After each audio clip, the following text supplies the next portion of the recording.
Welcome, everyone. My name is George Belshaw, and I am the Director of Advancement and Engagement at Christ Church here in Greenwich, Connecticut. And I'm also a board member at EPN, where the church gathers. We are happy to welcome you to this webinar about setting the stewardship tone for the year, the first 60 days. We are so thankful that you are here and hope you'll take advantage of the multiple, in addition to this webinar, multiple learning opportunities that we offer at EPN. Of course, our biggest event is our annual conference, which is a wonderful opportunity to meet your fellow colleagues face-to-face and make new connections. We're happy to announce that the 2026 annual conference will be held in Charlotte on March 3rd to the 6th. And there will be a stewardship pre-conference track, which two of our panelists will be leading, Natalie and Catherine. And I've been to the conference many times, and I have found the stewardship track to be very, very helpful and useful over the years. Just a couple of procedural items before we begin. First, this session is being recorded, which you may have heard before I started speaking. And you will all receive an email with a link to the recording and any additional materials provided by the panelists, which I don't think we really have today, but that's okay. And they'll post it, Laura will post it on the EPN webinar library, which should be available in the next 24 to 48 hours. Also, the Q&A function is disabled for all the EPN webinars. Please enter your questions in the chat, and we'll do our best to answer those questions. Laura will help lead those at the end of the webinar, and we hope to answer those as time permits at the end. So, a transcript of the chat will be available alongside the recording. So again, thank you for being here, and let's get started. So we'll go around the room, and I'll ask everybody to introduce themselves and let us know what parish and location where they are located. So we'll start with Sarah Emily. Hey everyone, I'm Sarah Emily Steinhardt with St. Paul's Episcopal Cathedral in Oklahoma City, Oklahoma. So good to see you all. Natalie. Hi, everyone. I am Natalie Akin, and I am at Christ Church in Charlotte, North Carolina. Looking forward to welcoming you all in the spring, later in the spring. And Catherine. And hello, friends. Catherine Beemer. I'm Director of Parish Giving at St. George's Church in Nashville. And as I said earlier, I'm George Belshaw from Christ Church in Greenwich, Connecticut. So let's start with Sarah Emily. How did your 2025 annual appeal go? That presumably ended a month ago. So how did it go? Leave with that. So, and just to clarify, you're asking how did our pledge campaign for the 2026 year go? Okay. Yes, correct. Just making sure. Okay. So overall, I feel as though it went very well. At the cathedral, we did something a little different this year, that it's been many years since we did this, where we set an actual goal. Of course, you always have a budget in mind that you're trying to meet, but we set an actual goal. So currently, and just to be very honest and transparent, I'm waiting for new numbers, but we're at about 75% of our goal. So I think there's joys and successes in that. And there are some, challenging, hard truths as well. We had great participation. I think hopefully this is like everywhere. People are sometimes slower to respond. So I know our dean has been working to try to have conversations with our community that normally would pledge and just didn't have the chance or the opportunity. And our annual meeting is scheduled for this Sunday. You may or may not have heard, there is a massive, massive winter storm that is supposed to come. So anyone from St. Paul's is listening, it hasn't been announced yet, but I think we're moving the annual meeting to the following Sunday. But anyways, So that'll give us an extra week to kind of work on finalizing pledges and balancing our budget. So I would say mixed reviews. You're always happy, you're invigorated, you're excited to see work being done. I think this campaign for us, or for me personally, felt a little different with a hard number, a hard goal that we worked very hard to meet.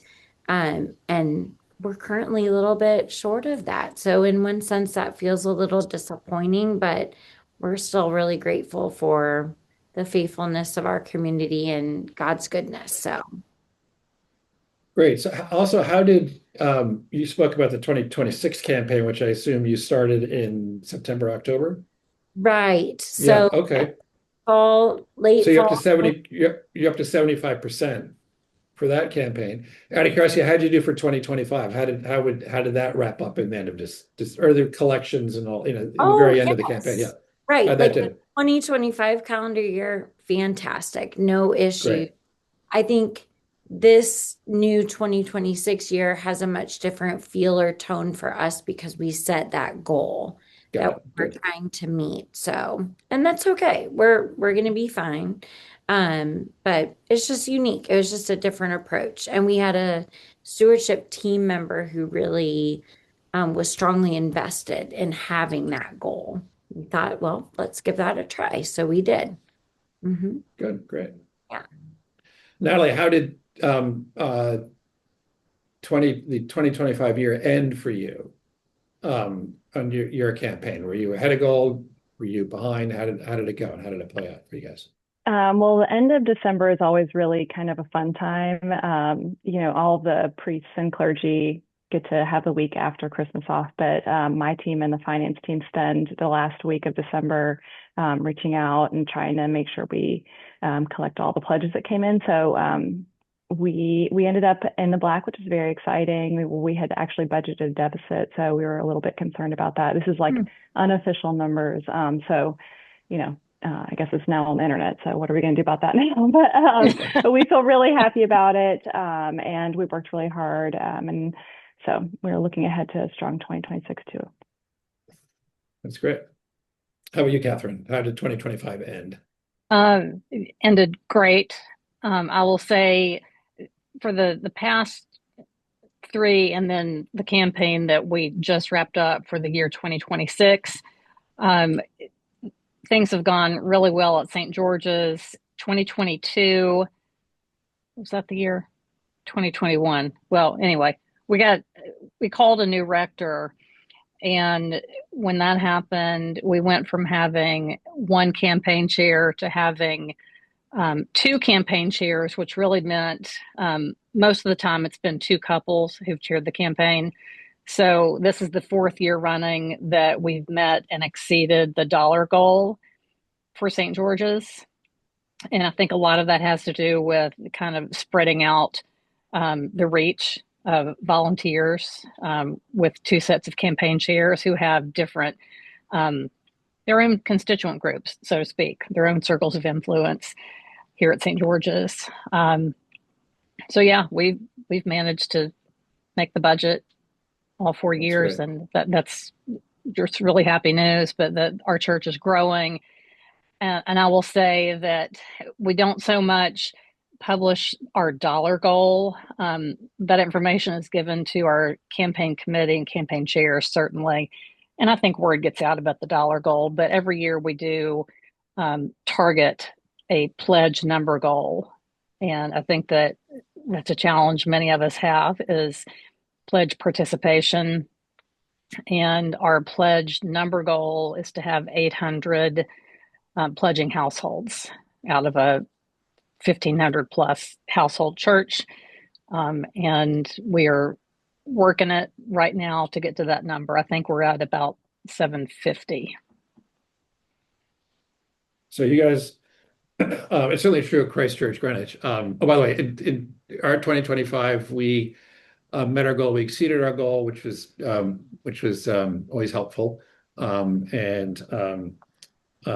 our 2025 annual appeal was a success. So that's encouraging, and certainly the vestry is pleased when they hear that kind of information, and certainly the rector too. So, so that's all good stuff. So it sounds like, Catherine, that you guys have about roughly 50% of your households give and or pledge. Is that from, you said 800 out of 1,500, so that's roughly 50%. So 53 or so. Is that a pattern that Sarah, Emily, and Natalie, did you find that as well? About half your constituents' households give? It is here, yes. Just about the same, exactly. Yeah. Yeah, ours is a little over 50, but pretty close to. Yeah. Yeah, it's interesting because when I started doing stewardship, I was like 50%. I mean, it's the same here, right? So, and of course, to be a member of a parish, you have to be known to the treasurer, right? Which, is the church. What does that mean? That means you give, but not everybody gives, which is the nature of it. But I was surprised when I first started doing stewardship at the church that it was only 50%. And love to figure out if anybody has some advice on how to fix that. Certainly let me, and I'm sure the other panelists on this call know as well. So if any of you out there are frustrated by that number, it seems to be pretty much a standard number to the Episcopal Church. Any particular takeaways from 2025 that you have utilized in your 2026 campaign, which I assume it clearly sounds like you didn't mention this now, I don't think, but you started your campaign in the fall, is that right? Your 2026 campaign? Yeah, okay, so we're all in the same. Some parishes I know started, they start in January. Very few, I think, but most start in the fall. Any takeaways from 2025 that you guys utilized in your efforts for 2026, the 2026 campaign? Emily, sorry, Emily, I'll start with you. Sure. I have something I can share. So we started to notice a pattern that some of our children really wanted to be involved with pledging, giving, and wanted to be counted as their own individual, not necessarily part of a household. So we really decided to focus on that, talk with the children about stewardship and giving, weave it into our Sunday formation time. And I brought with me, and I can share a digital copy at some point and make sure it's available as a resource. But we modified our main pledge card just for children so that they would have their own. And that's been really special. And it's actually been a little bit interesting. We've noticed the last 2 years in particular, our pledging households, or like numbers of pledgers, that number has gone up. And that's because it's children, young people who are also pledging. And let's be honest, it's not like that's, giving us millions and millions or anything, but it's so important. It's laying such a foundation. It's planting seeds. It's creating a culture where they feel valued. They feel a part of everything. They're going to remember doing that. We typically have a consecration Sunday where everyone actually brings their pledge cards and presents them on the altar. And that's so meaningful, especially for everyone, but especially for those children. So it's really kind of sweet when you look at our number, like, oh, we've raised X. There's an odd little change amount at the end, and for a while it was like 0.34, and now it's 0.87 or something, and that's from some sweet little person who's like, I'm gonna give my XYZ each month. So all that to say, I do think if you are not including your children, from your teenagers on down to little ones, please do that, or think about how you could weave in one small principle, because while that may not be in, this time frame, some, big fish giver who's, giving a whole bunch, that you may be raising up someone who could be that someday. And it really invests them. And I will say one other small thing, although of course we're focused on the, financial principles of stewardship, we also asked, like on the back, and it may be backwards to you guys, I apologize, but we asked people to share, how will you also share your time, your talent? So not just your financial gifts, but, is there somewhere you're not serving where maybe you could give a little more time and attention? And, while it isn't financial, we've seen great benefits from that, with people saying, haven't been doing as much with this or that program, but I could really devote Tuesdays, or I could help you here or there. So it's been very powerful in that sense. So those are two ideas for everyone, or something we've seen. It's been significant.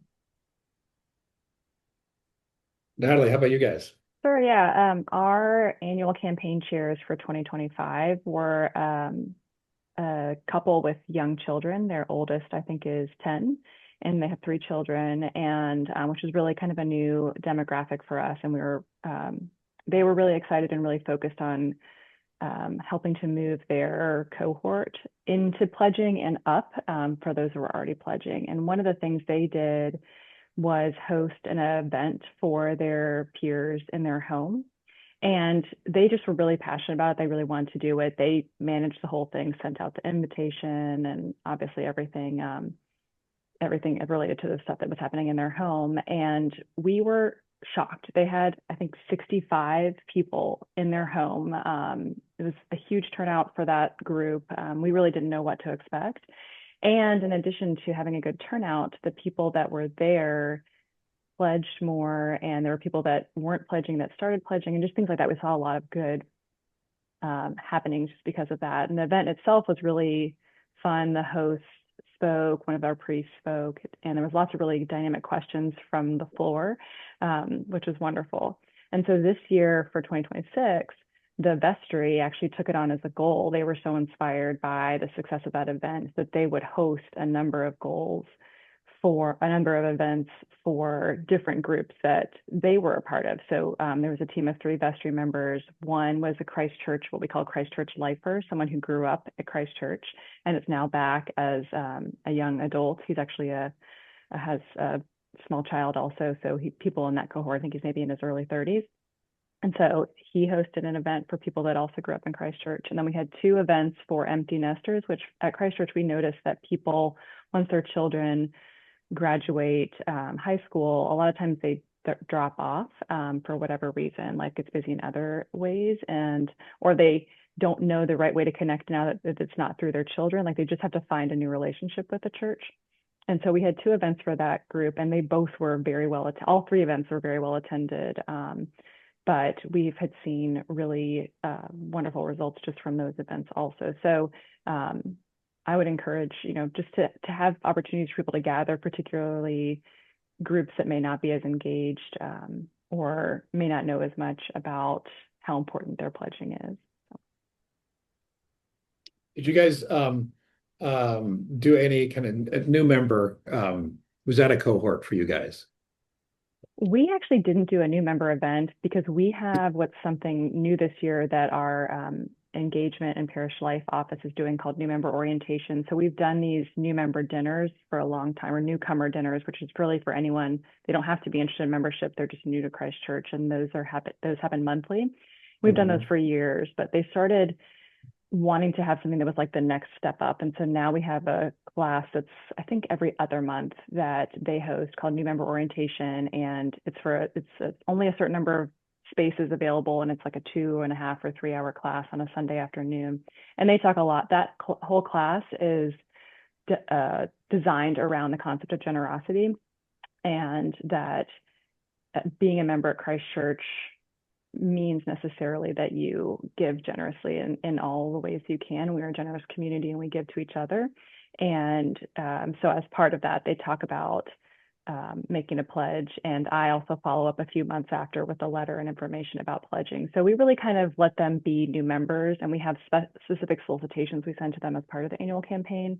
We may do an event for them at some point, but there's lots of other ways they're getting pulled in. So we didn't want to like pile on too much and overwhelm them.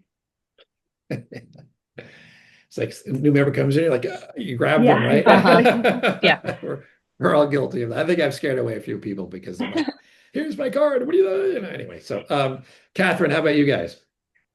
Well, I did take a page from Natalie's playbook. She and I talked, I don't know, sometime last year about the event she mentioned with the young couple who hosted. And this year, our rector committed to attend several small meetings, and we focused on different populations. We had one where we invited mostly empty nesters, one where we invited young families, and one was more young adult, young singles kind of thing. And those were hugely successful. The rector was the main speaker, and he talked about the life of St. George's and what it meant to be a member, and that making a pledge was part of being a member, but engaging in the community was part of membership. And I think that that's the key piece that any stewardship campaign has to have. I mean, it's one thing to ask for money, but it's a completely different scenario to get people actually involved and engaged in the church, because that's what will help them continue to come back. That's what will make them want to come back. And especially for people who are new, you need those opportunities for them to come in and meet some people. And at these little small group gatherings, we had existing members of the parish, and typically it was members of our stewardship committee who were there, because it's difficult to have a newcomer event and everybody's new and nobody knows anything about what's going on at the parish. So we mixed it up to make sure that any new people had a connection point with someone else who was a member, so they'd see a familiar face. So that was really beneficial for us this season, because we were able to talk about what was going on at the church and spread the message, so that when they were sitting in the pews, they could share that information. And one other thing I'll mention that I think made us successful, at least more successful earlier in the year, our campaign for the past several years, even though we've met the goal, it kind of drags on into February and even March. But this year we had met the dollar goal before year end. And that was like a miracle of all miracles. We'd never done it before. And also our pledge numbers were higher earlier. Once we sent out the pledge cards, they started coming back very quickly. And I swear, I think it's because we did not mail everybody a brochure this year. We mailed them a letter from the rector that had the pledge card inside the letter. And in years past, we've done a very nice brochure.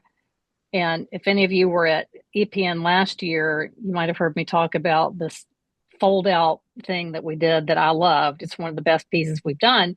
But the pledge card is always hiding inside of it. And I really think this year, because the pledge card wasn't hiding inside of something, more people got it more quickly and they sent it in right away.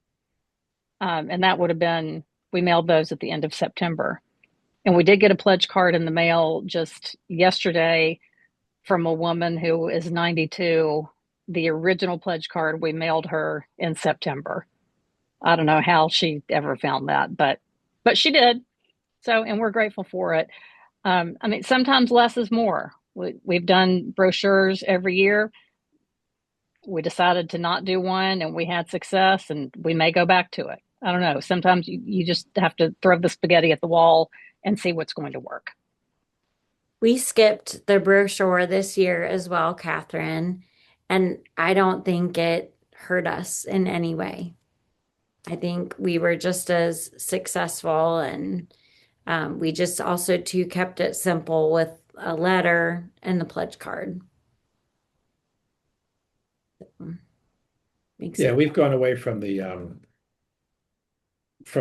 letter, the blanket letter to everybody. And we've gone to the brochure. But interesting point. Maybe it is time to go back because we're finding, print material. I mean, my point is that, we all gave up on sending a lot of material out because you can go on, get the information online, et cetera, et cetera. But we still find that print actually, a piece of paper actually is quite impactful. So that's a good thought to maybe go back to the old way. Natalie, how about you guys? What did you guys do? I was just going to chime in because I think I might have talked to Catherine about this already. But we had a podcast that we did that accompanied our annual campaign for 2026. And I am happy to share the link in here if I can find it while we're during the question and answer session, because it's awesome. Our director of annual giving is the host of it, and it's called With Generous Hearts. And we interviewed a variety of parishioners, not about their giving, about different ways they're generous and different types of people. And so our brochure was really short and sweet, but it was focused on this sort of podcast series and some of the other things. So we also had a letter that accompanied it. One of the things we did this year that has been really exciting to see the progress of it, is that we had 9 different segments that we used this year based on past giving and various different things. It wasn't all necessarily based on giving, but that's been really successful too, just making specific asks. We had previously just asked for, percentages based on their past giving. And we realized that there are some people who that just doesn't track as well for. So like, for example, one of our segments were people that pledged under $900.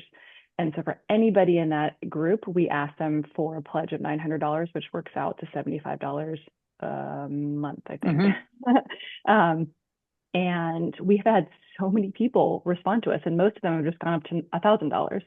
And that's really exciting because that's really building our base. And once those people are more plugged in, then they're more likely to continue to increase. And that incremental increase will obviously help us more and more in the future. So we had tremendous success with that segmentation. And that was a letter that accompanied the brochure that has all the information about the podcast. That's so neat. Mm-hmm. It was really fun. They turned out great. That's great. Circling back to new members, out of curiosity, our new members track at about 50%, and their giving is around the average for the overall campaign. Is that similar with you guys? Versus the median is a different number, obviously, from the average, but the new members tend to give close to the average amount of their overall parish. Curious to know if others have found that as well. When you say new member, are you thinking like they've come on board in the last year or so? Yeah, exactly. Yeah. I'd say that's about the case for us then. Yeah. Mm-hmm. Catherine? You know what? I think it depends. So we have had a little bit of a different strategy the past few years at St. George's with new members. Even if you were an Episcopalian transferring from another parish, in order to become a full-fledged new member of St. George's, you must attend our class called St. George's 101. It's held quarterly, and the content is all driven by the rector, the vice rector, and our director of lay ministry engagement. It is a dinner. It's about a 2-hour dinner, and the rector and vice rector talk about their own personal stories, how they came to be Episcopalians or how they came to Christ, and then talk about the life of St. George's. And I think something interesting about St. George's is that Nashville is such a growing city, and we're getting people from all kinds of backgrounds, many different faith backgrounds. And we're, excuse me, finding people who I think don't have any history of really being a part of a church, at least not being fully integrated and not giving to a church. So it's not only about asking for the money, but then really helping people understand this pledge now, pay later system that we have. And when you're a church with a multi-million-dollar budget, you really have to do that. And that's not to say that you shouldn't anyway, no matter what size. It's certainly helpful to the rector and the vestry to know what kind of budget they're working with. But it's been interesting to see that new member breakdown. So we will have new members. Last year, I can tell you, we had some new members who pledged $25,000, but they were new transfers coming from another Episcopal church. So they had that background in giving already. But then probably for brand new folks, I think the average giving amount is probably somewhere between $600 and $1,200 a year. So it just, that the answer is it depends on that new member giving. Well, new membership, is, I learned this early on, is one of the key ways of growing stewardship. And so we try to work on engaging our new members and encouraging them to give. And it's to your point, they don't, not many people come from different denominations, and they don't quite understand the importance of giving, or they expect the money to sort of come down from the sky, and it doesn't. So yeah, we try to get, encourage our new members to participate, and that is a strategy that we're going to continue to push further into 2026. So I like these ideas of these small group gatherings that Natalie, you've been doing, and Catherine, that you have borrowed from Natalie. And I will say, it's an old line, but the Episcopal Church is one of the greatest kleptocracies in the world. So we are all take ideas from each other. Right? That's the purpose of this seminar. So webinar rather. So absolutely, everybody has to do that. So what is all right? So sorry, Emily, you're about at 75%. Catherine, did you say you completed your 26 campaign by year end? Yes, we did. Yeah, that's great. Natalie, how far along are you guys? We are about, I think, hold on, I actually pulled up my spreadsheet in preparation for this call, but I think we're about 88%, 89, and for our dollar goal, and I think about 78 or so for our number goal, 79. So right. Yeah, we're similar range here at Christ Church. So that's so I'm sure there are other parishes out there which are gonna, it's always helpful to know how other people are doing, just relative, because you're like, oh my God, I'm only at 70%, or I should be at 100%. I think, Catherine, you're kind of unique. I don't know. Do you find that other parishes can, I mean, our goal was to finish by December 31st, but I haven't found in my conversations with peers that actually usually is the case. How about you? What is your I think that's reaction? true. I mean, our goal is always to end by December 31st. Right. And this is the first year that we've done it. I don't know what the secret sauce was, to tell you the truth. Some people said it was because they were afraid of one of the co-chairs. I don't think that is the case. I just think that everything worked so well. We had great chairs. We had a committee that actually did the work, feet on the ground. Again, not having that brochure with the pledge card stuffed in it, the small group meetings. I and members of the committee visited Sunday school classes and talked to folks there just briefly. So took the show on the road, so to speak. So I think that there were just many things about the environment this year that went well, and hoping that we can push repeat on that again. Right. But so much of it is the same. I mean, I think that with annual campaigns, you have things that work great one year and maybe not so great the next year. And you just have to keep doing the work and continue trying out new things. But the most important thing is to reach as many people as you can. And we have a big volunteer committee, and that works well at St. George's because we have a lot of reach that way. Some parishes don't like to work like that. There's the one stewardship guy, and he makes all the phone calls. But I think for St. George's, it just works for us to share the wealth, no pun intended, with everybody and have a broad, well-represented committee of folks who will touch every constituent group in our population.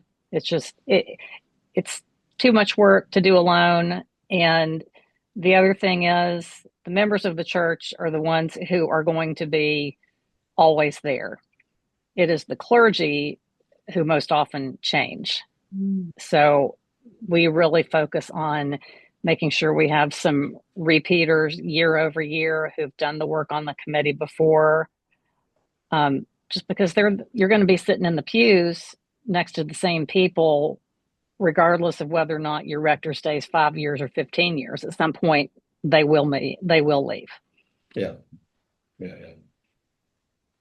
Do you, volunteering is always is difficult to get people to volunteer. How challenging, Sarah Emily, is it for you to get people on your stewardship committee? It's challenging.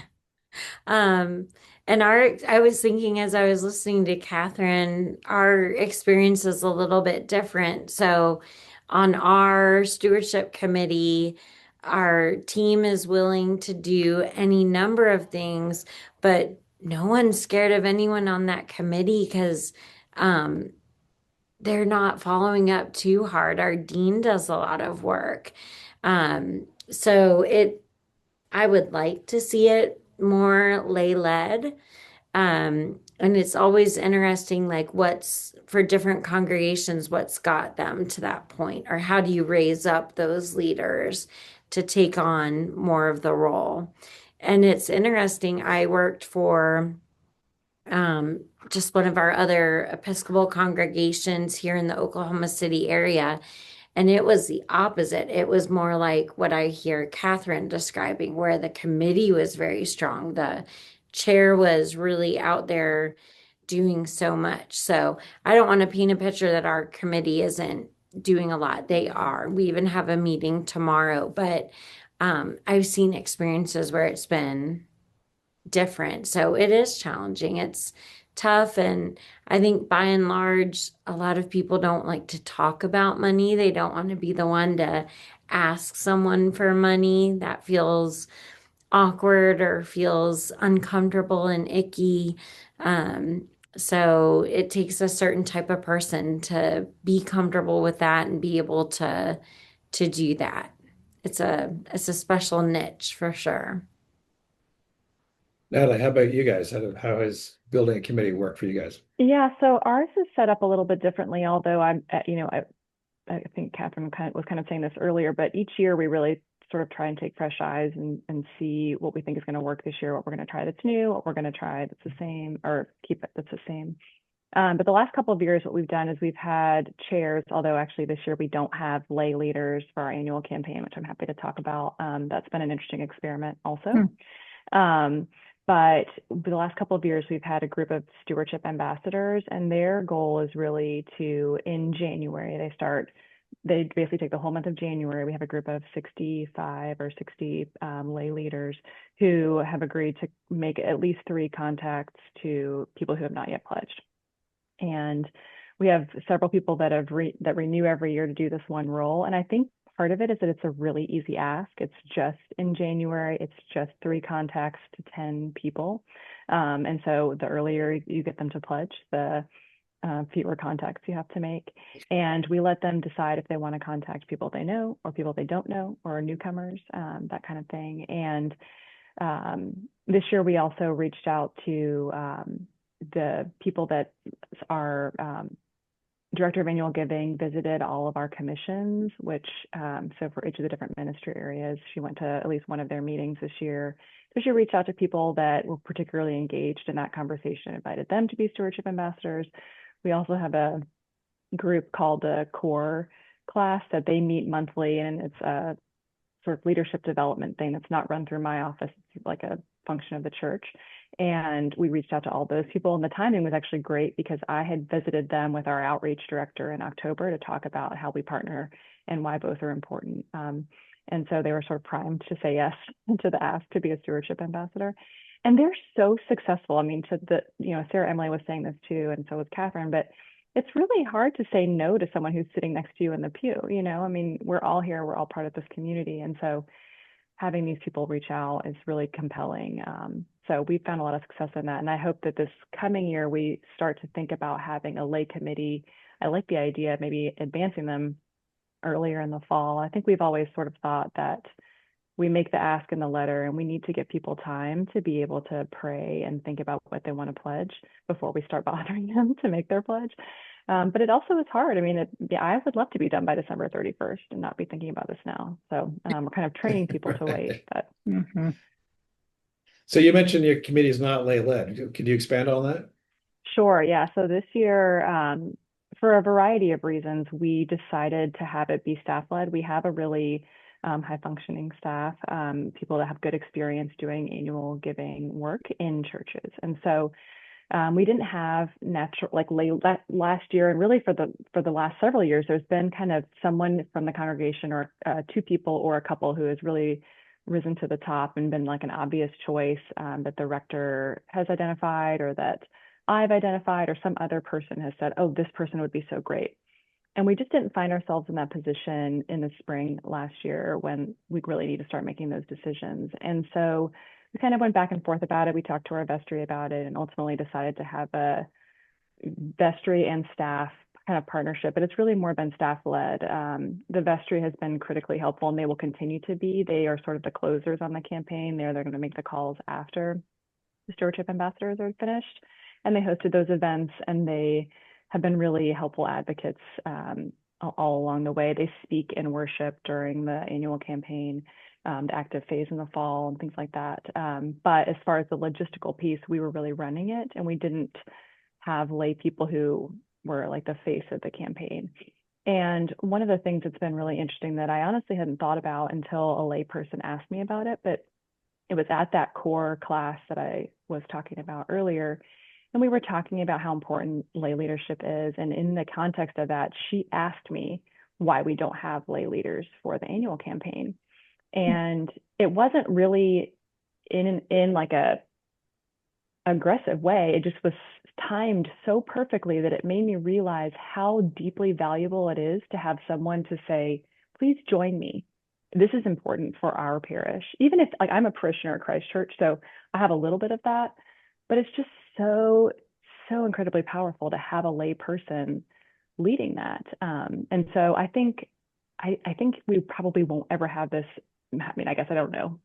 It seems unlikely, at least while I'm here, that we would do this again, not because it hasn't been successful. We've been very successful, but I think there's just something so valuable in having this be, Christ Church belongs to us.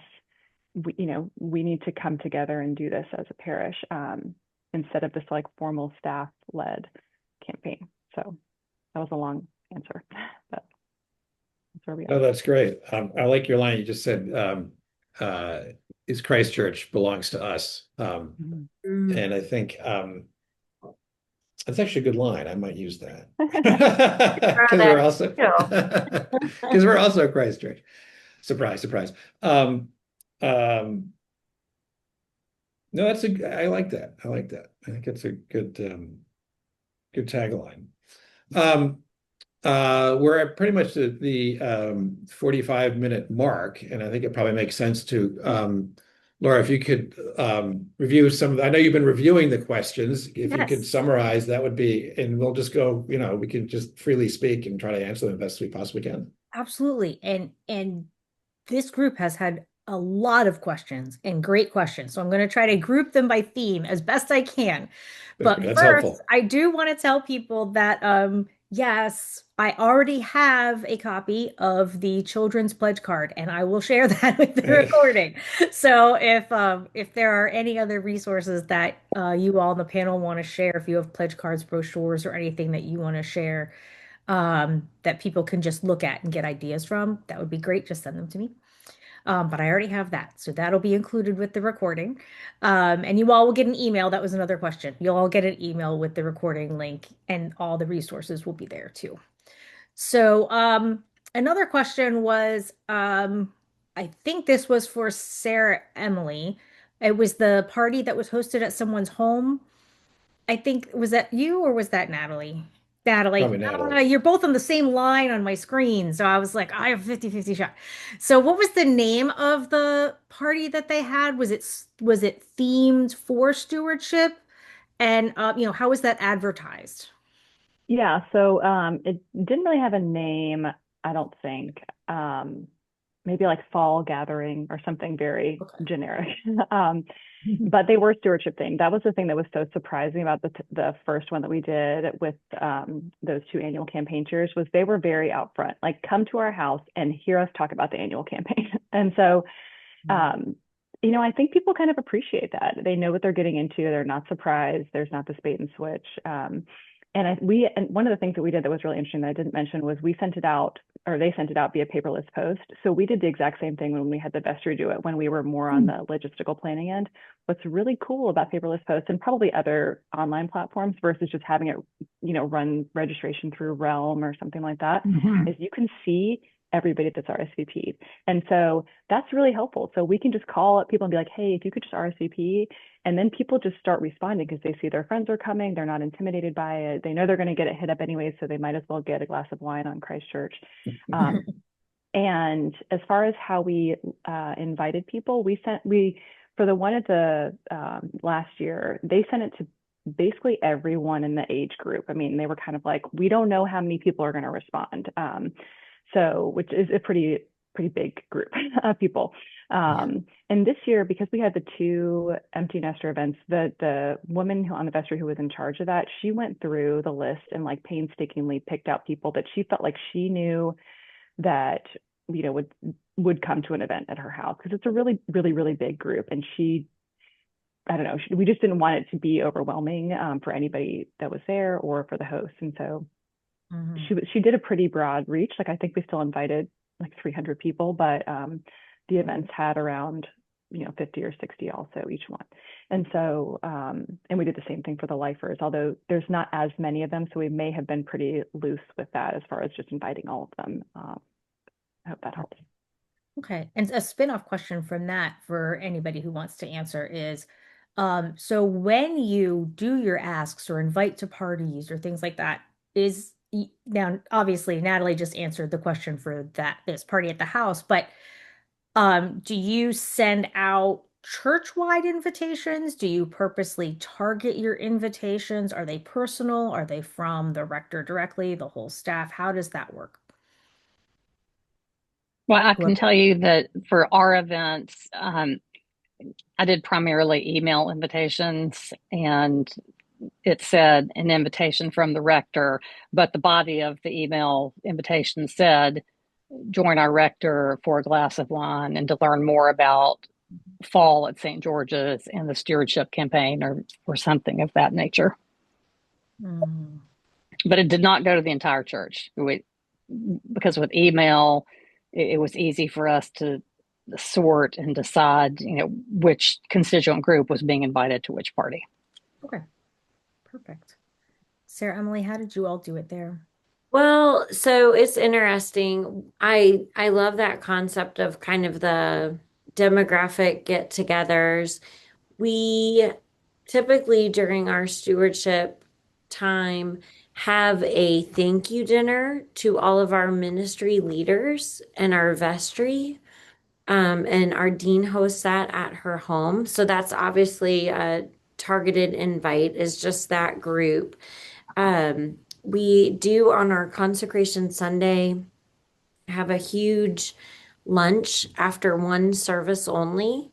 So the entire congregation knows that they are invited to that. So they see a lot of communication through email, on our website, also in print, like when that letter or, possibly a brochure goes home with the pledge card, we make sure everyone knows, Consecration Sunday, we call it thanks a lunch or thanks a brunch, depending on what we're serving. So everyone knows that they're invited to that. And side note, we've had some years where we've taken RSVPs for that, which has been extremely laborsome and just trying to track people down. And this year we said, listen, we're going to get the usual people that we get, the normal number. We'll plan for that. It'll be great. No one needs to RSVP. It was perfect. It was so great. We filled our event hall, Dean Willie Hall, like we normally do. It was wonderful. So, if I could say anything, I would say less is more. Think of how you can simplify your program. People have so much coming at them that relationship approach, come to a party, come to an event, and less in the mail, less whatever is better. And if you have more things to share, maybe build an online resource on your website. Click here for, the annual stewardship brochure, whatever. Right. Now, both of you in your answers, and I'm sure, Natalie, I know you had an individual, but I'm sure that there's a lot of involvement with the rector or the dean. What do you do if you don't have a rector or a dean? You're in the middle of a search, especially if it's an extended one. I know we went through one when I worked at Bethesda. We were in an 18 to 20-month search there, and that can be difficult. What do you all do? And what do you recommend if you're in an extended search and you can't say from the rector or from the dean? I think from the vestry, from the senior and junior warden. I mean, they are the de facto leaders at a time when there's not a rector, or even, well, I'm gonna leave it at that. Yeah, that's what I was going to say. I just would recommend leaning into that. I mean, everybody's aware that you don't have one. So I think you could use it as a time to hear an update about what's going on, where we are with our search, or what we're thinking about, in addition to how important it is to be a part of the annual campaign at this time of transition. I think that's an easy message for a senior warden to carry. And I bet people would probably come to an event to hear about what's going on. I mean, it's a smaller space to be able to hear more and ask more questions and things like that. Yeah, when we went through a search, it was like 5 years ago or so now, similar. It was from the wardens, from the vestry, and we found that Parish was pretty well engaged at that point, so they were paying attention. So I don't recall the stewardship. See, I was a junior warden then. I don't. The numbers stayed consistent. There wasn't a big up or down. So that was, people are kind of waiting, but they were engaged. They were giving. So we didn't see a drop off.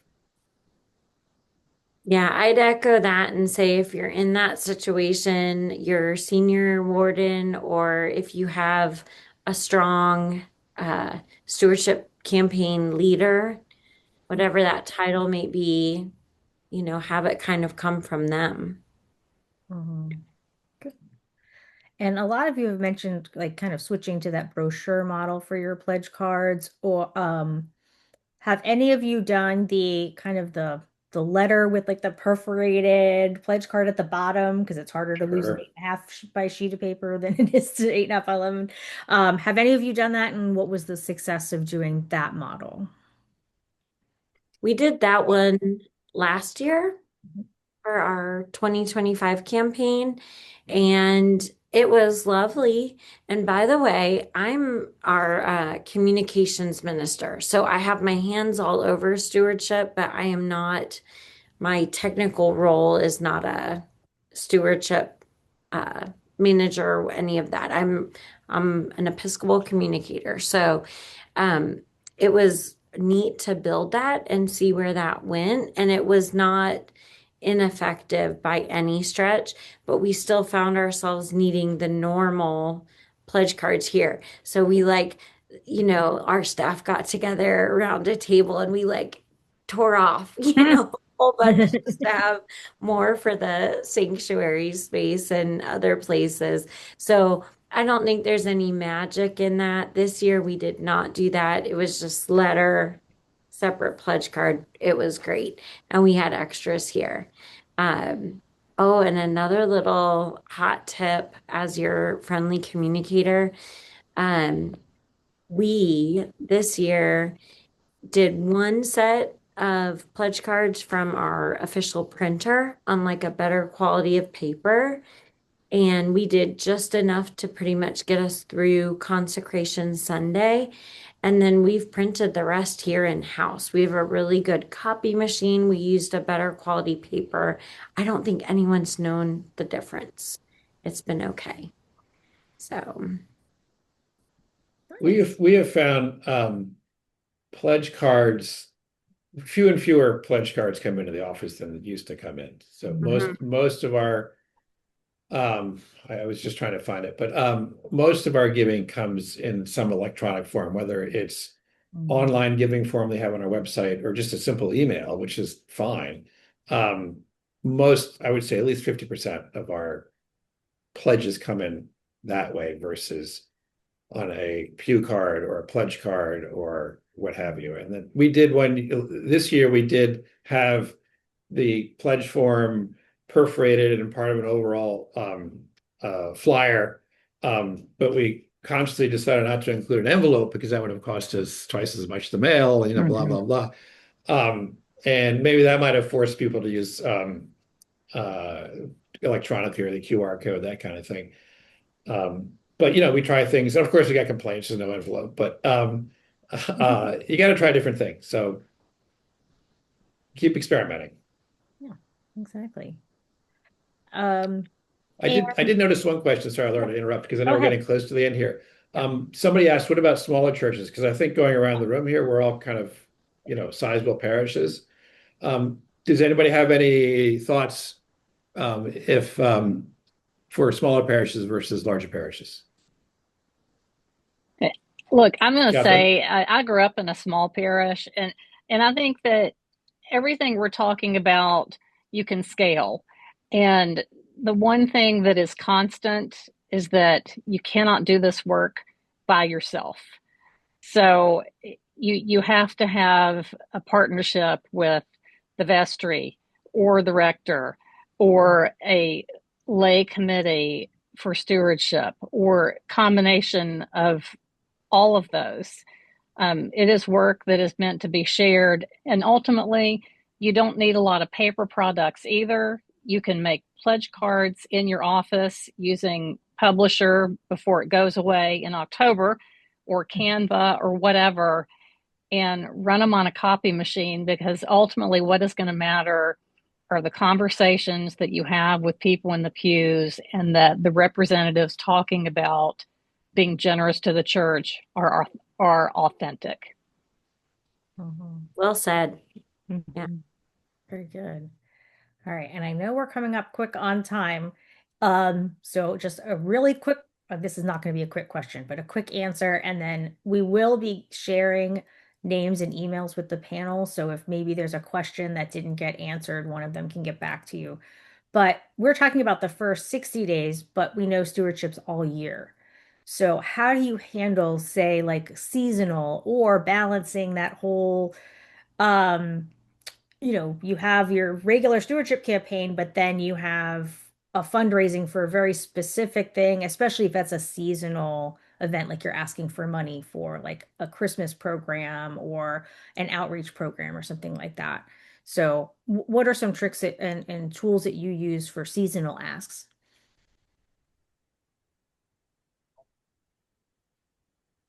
George, I'm picking on you. Yeah, no, I'm thinking.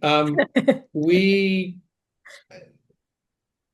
in our case, our parish, everything we do is based on the annual appeal. Yeah. Whether it's outreach or pastoral care or the choir program or go down the list, right? So we tend to try to avoid non-annual appeal campaigns, except we are in a capital campaign right now. But giving to the annual appeal, you are supporting outreach, right? So that's part of our conversation with people. So we tend not to we have occasional smaller thing, like we have a ministry in Cuba and things of that sort, but it's very limited number of people. It's not a broad, it tends not to be a broad ask. Yeah. All right. Well, I want to respect everyone's time. We just hit 4 o'clock. So thank you all so much. There are more questions. I will send you names and a copy of the transcript if any of you want to get back to them or to get back to participants, or if you want to share your emails, that's great too. If you have any resources in addition to that children's pledge card, let me know and I'll share them. But thank you all so much. This has been amazing. And thank you for everyone who came. The great questions. This is, and the comments and feedback between yourselves has been wonderful. So thank you for that. And we hope to see all of you in Charlotte in March, because the Stewardship Pre-Conference and the Smart Starts are going to be fantastic. I'm going to be sneaking into a few. We have two panelists right here, so come see Natalie and panelists right Catherine. here. Yeah, absolutely. So you got a mini taste of the expertise that we have coming in. So thank you all so much. I appreciate it. So It's thank been you great fun. Thank you. Thanks. very much. Thanks, everybody. Bye.